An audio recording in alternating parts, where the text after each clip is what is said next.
avec émotion que j'ai l'honneur d'inaugurer l'exposition dédiée aux heures de la libération de notre ville. Je voulais remercier M. Mény, qui nous a aidés pour les documents, Mme Catherine Georgel pour le prêt de ses maquettes, ainsi que l'implication des services municipaux et des services techniques de notre ville. Cette exposition sera suivie par une conférence de M. Marchal sur le maquis dans les Hauts-de-Vosges. Il y a 5 panneaux que vous pouvez découvrir en centre-ville qui retracent l'historique de nos grands bâtiments avant, pendant et après l'occupation. De nombreux témoins de cette période sont passés dans nos écoles giromoises pour transmettre le relais et permettre aux plus jeunes de connaître leur expérience d'enfants de guerre. Les associations patriotiques de notre ville se relaient toute la semaine pour tenir le gardiennage de cette exposition et servir de guide.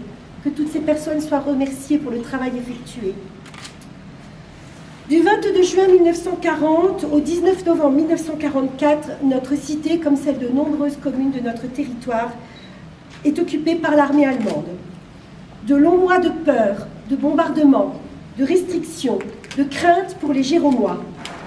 Tous étaient touchés. Oubliez la douceur de vivre, oubliez l'insouciance. Les soldats allemands avaient pris possession de notre cité. Ils en étaient les maîtres. C'était la guerre. Les combats et le front n'étaient pas ceux de 14, mais l'ombre noire des totalitarismes planait sur l'Europe et engageait les nations dans des affrontements meurtriers, les affrontements militaires et politiques qui firent de nombreuses victimes parmi les populations. Enfin, après plus de 4 ans d'occupation, la libération de Gérardmer en novembre 1944 fut vécue par celles et ceux qui y assistèrent comme une délivrance, mais également comme un violent cataclysme, traumatisant pour l'ensemble de la population. Alors que les armées alliées allaient rentrer dans Gérardmer, les ruines encore fumantes des maisons, des usines, des écoles, des réservoirs d'eau potable, des transformateurs électriques offraient un paysage de désolation.